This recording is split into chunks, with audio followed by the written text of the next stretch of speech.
New York, New York. The song says if you can make it there, you can make it anywhere. Get to the top of the heap in Gotham and they'll toast you from Bowery to Broadway. But fall from grace and you're yesterday's news. Last week, New York's Jets and New York's Giants sought to become kings of the hill in a town that loves a winner. The Jets' Richard Todd and Wesley Walker, number 85, made a spirited grab for the crown. But in seeking Big Apple bragging rights, the Jets encountered problems when punter Chuck Ramsey displayed hands that were nothing to brag about.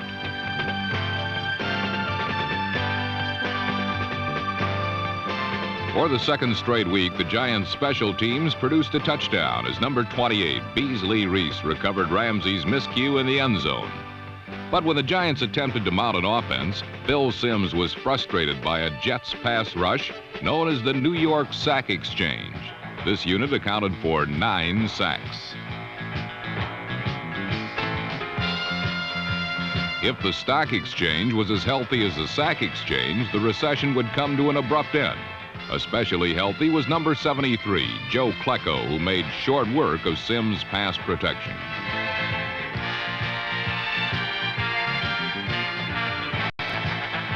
Klecko registered 3 sacks, while 4 more were turned in by number 99, Mark Gastineau, who, like Klecko, simply out-muscled Giant blockers.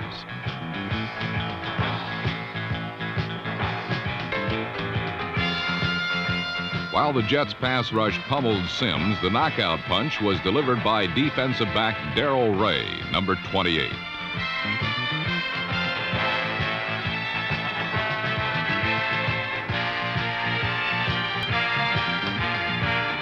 Ray traveled 64 yards with his 6th interception of the season and capped a 26-7 Jets victory.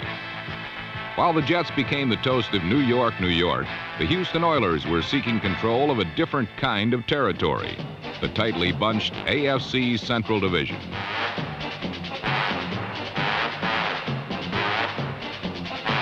A Ken Stabler touchdown pass to Mike Renfro, number 82, got the Oilers an early lead against the Bengals. And after Stabler left the game with an injury, John Reeves continued the passing heroics with a 51-yard bomb to number 00, Ken Burrow. But for the rest of the day, Cincinnati unveiled a gallery of big plays while the Oilers were reduced to statues. The Bengals occasionally stood still too, but when they did, substantial gains resulted, especially on this draw play by Pete Johnson, number 46.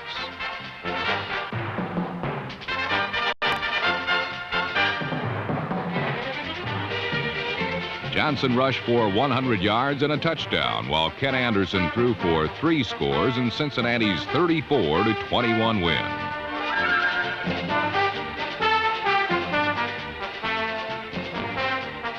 With sole possession of first place in the AFC Central, the Bengals had good reason to be animated.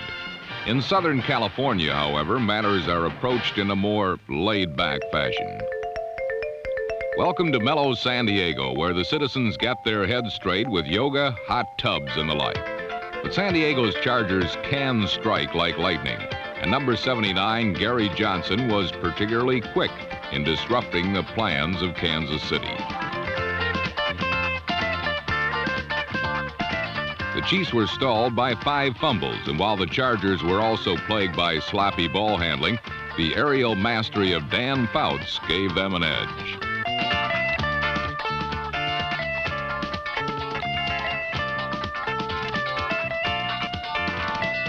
Fouts' passing was one reason why the Chiefs faced a 19-7 halftime deficit. But Bill Kenny engineered a resurgence with the help of determined receivers like rookie tight end Willie Scott, number 81.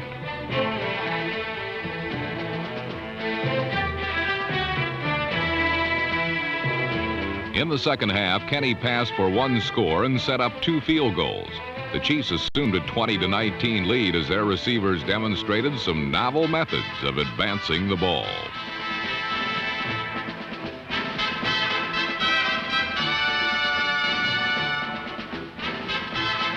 With less than 2 minutes remaining in the game, the Chargers were faced with a 4th and 9 situation and appeared to be finished. Appearances were deceiving. Bout's 23-yard pass to number 86 Wes Chandler gave San Diego a new lease on life. And Rolf Benerschke capitalized with a 22-yard field goal. The Chargers' 22-20 victory put them into a three-way tie for first in the AFC West and proved that even laid-back Southern Californians can get animated too. Being king of the hill can have that kind of effect, whether the hill is in New York, New York, or atop a hotly contested NFL division. 3 weeks ago, in their continuing quest for the goal line, the Oakland Raiders handed the quarterbacking reins to Mark Wilson. While Wilson did not light up the scoreboard, at least he put the Raiders on the scoreboard. Last week against the Patriots, Wilson looked to ring up some big numbers in a hurry.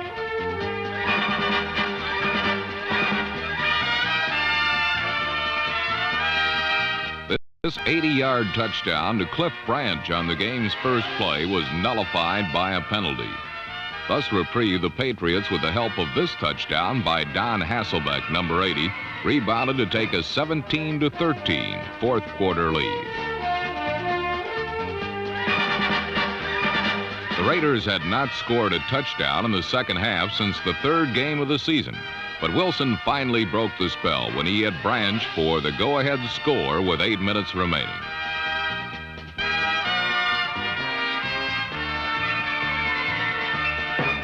Perhaps the magic of the silver and black is coming back.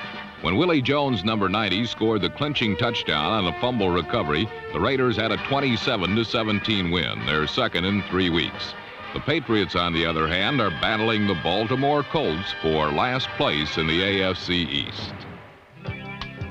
Against division rival Miami, the Colts continued their plunge into darkness. Even bright moments like this Raymond Butler touchdown were extinguished as Baltimore had 2 scores called back due to penalties.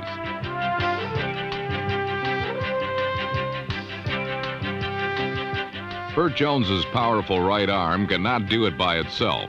Jones' mistakes have been magnified in 1981 as Baltimore's defense has not been effective, ranking last in the NFL.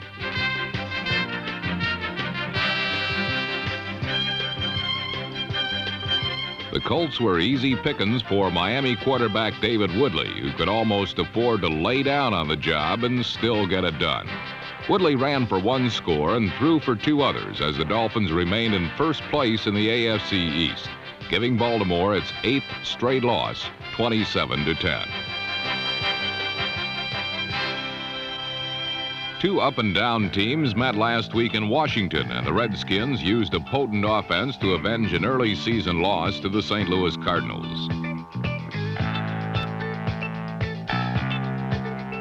Virgil Say, number 80, scored on a 51-yard pass play, one of 3 touchdowns thrown by Joe Theismann. But the key to Washington's victory was the running game, as blocks like this by number 88 Rick Walker sprung number 44 John Riggins loose against the Cardinals' weak rushing defense.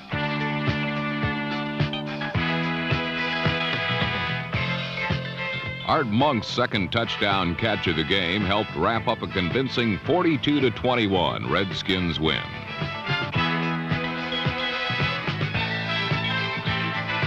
It was Washington's second win in a row, and a sign perhaps that the Redskins, although not likely playoff contenders, will be ready for a chance to play spoiler.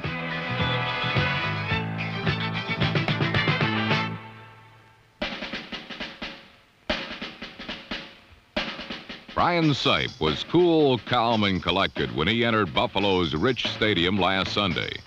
Little did he know that evil spirits lurked about, plotting for nasty things to happen. If only Brian knew what was in store for him against those ill-tempered Bills.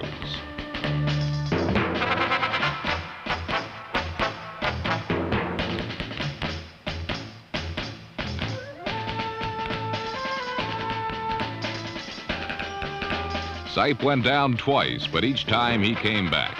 It was his touchdown pass to Ozzie Newsome, number 82, in the fourth quarter that pulled Cleveland to within 2 of the Bills.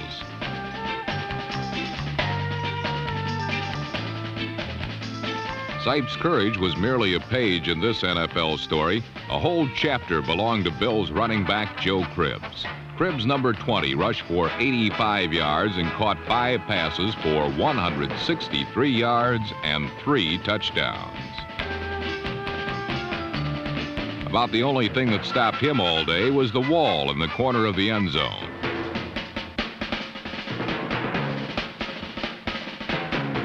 It was Cribbs' 3rd touchdown reception, a 60-yard catch and carry that iced Buffalo's 22-13 win over the Browns. For the Bills, Cribbs' tidal wave was but a prelude to their interconference matchup with Dallas this week. Their intensity does not yield the same results as it did in seasons past, but the Pittsburgh Steelers' ability to strike quickly remains intact. In 1 minute 46 seconds of the 3rd period, the Steelers converted 2 San Francisco turnovers into touchdowns. One a 50-yard interception return by Mel Blount, number 47.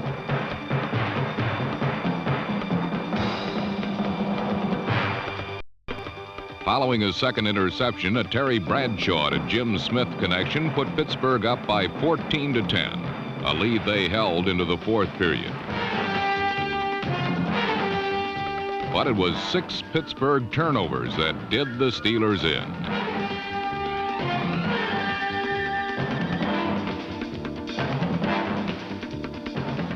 A touchdown return by cornerback Eric Wright, number 21, was called back. But one of 3 San Francisco thefts set up the 49ers' final drive, culminated by Walt Easley's 1-yard score.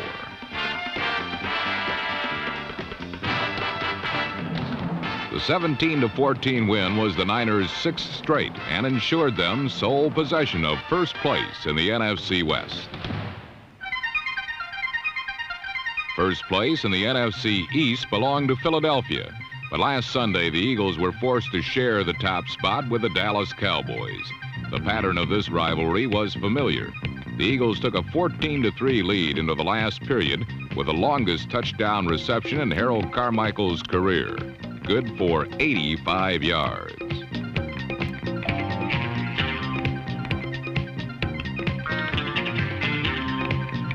But an 11-point edge is seldom sufficient against the Cowboys, whose comeback charisma is perpetuated by quarterback Danny White, number 11, and by receivers like Tony Hill, number 80.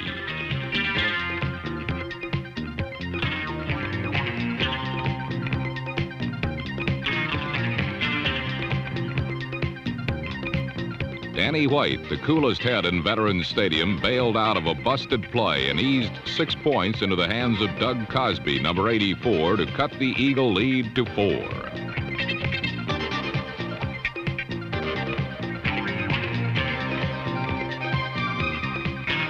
Penalties and poor field position plagued Philadelphia during their scoreless 4th period, and Dallas capitalized with a final 39-yard drive, capped by Tony Dorsett's 9-yard scoring burst.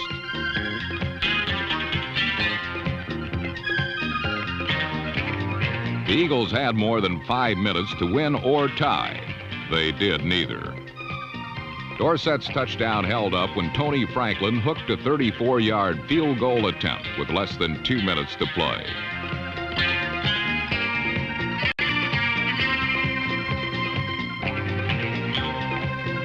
The 17-14 loss dropped the Eagles from their vaunted perch and into a first-place tie with their star-kissed neighbors from Texas.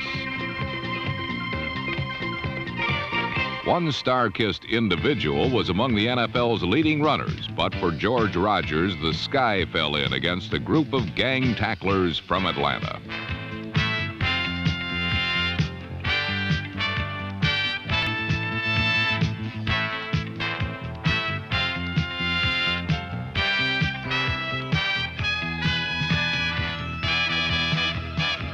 Rogers' running routes looked good on paper, but last Sunday the paper was of poor stock and easily crumbled. Rogers' 20 yards rushing was his weakest effort of the season, but he still attracted a crowd at the line and provided the decoy for the Saints' lone touchdown of the day, a 46-yard flea flicker to Guido Merkins, number 19, who tied the game at 10.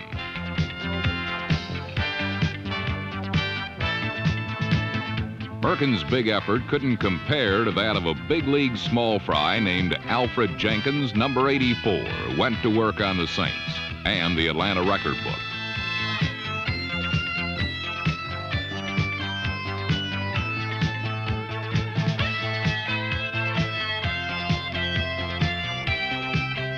The 5'7" receiver exploded for 5 receptions, 179 yards, and became the first Falcon ever to catch 3 touchdown passes in a game.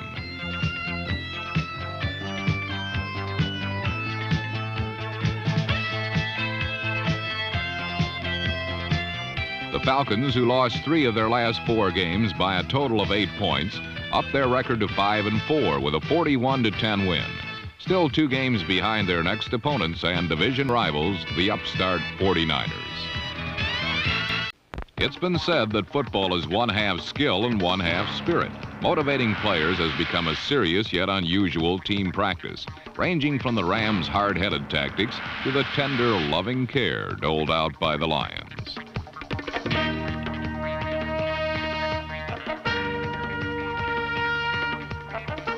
The Lions left their soft touch on the sidelines as their defense took solid shots at Ram quarterbacks. With 5 team sacks, Detroit's Silver Rush denied the Rams ball control and enabled a spirited Lion offense opportunities to attack Los Angeles.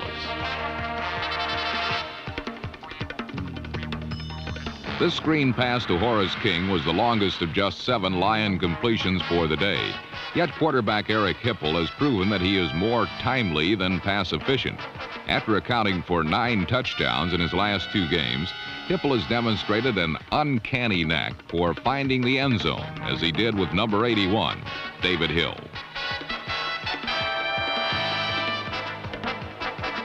The Lions forged a 13-7 fourth-quarter lead, but it was too small a margin to outdistance the Rams' big play capabilities.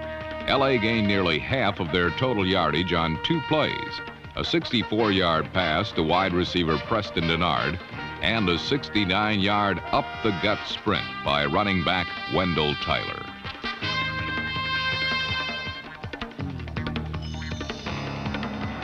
Tyler's dash helped to nail down a 20-13 win and push the Rams over the 500 mark. After a shaky start, Tyler and the Rams seemed to be back in top form, much like the recent performance of Bears star running back Walter Payton, number 34.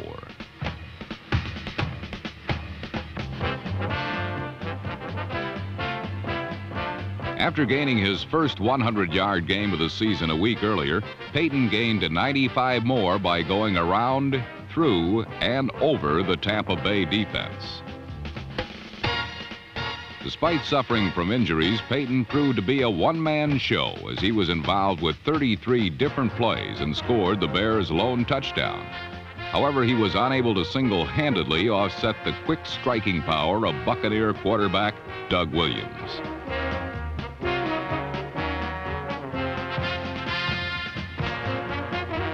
This touchdown to number 89 Kevin House marked the 4th time that Williams and House have sparked a come-from-behind Tampa Bay victory. In 1981, Williams has consistently delivered the big blow, and none have been bigger than this team record-breaking 81-yard pass to tight end Jimmy Giles. The Bucs went on to win 20-10 and improved their record to 5-4. They now are tied with the Vikings on top of the NFC Central Division and have their sights aimed on undisputed claim of first place. The same cannot be said of the Seattle Seahawks, who have looked in every conceivable direction in search of a winning formula. After the season's first 8 weeks, the Seahawks had the league's 3rd weakest offense. But against the Packers, the Seahawks got some scoring punch by way of Dan Dornick, number 33.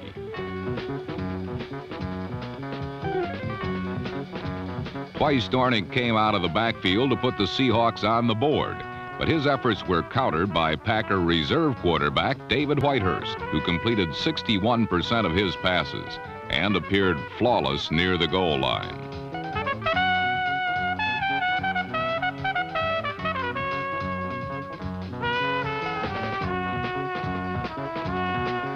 Since the addition of John Jefferson, number 80 James Lofton has received single coverage and has emerged as the NFC's biggest gaining receiver. With 2 All-Pros in the lineup, the Packers can't help being pass happy, a trait that at times has turned into a detriment.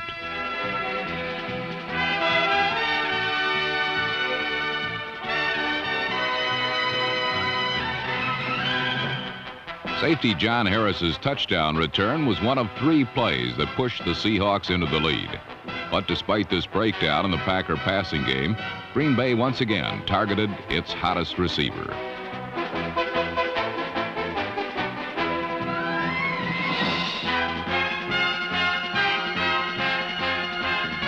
Lofton's second touchdown of the game was a decisive blow in securing a 34-24 win and nudged the 3 and 6 Packers to within 2 games of the division leaders. To some, sitting in 4th place in football's weakest division is something to get upset about. But to the Packers, every game is celebrated with emotional approval.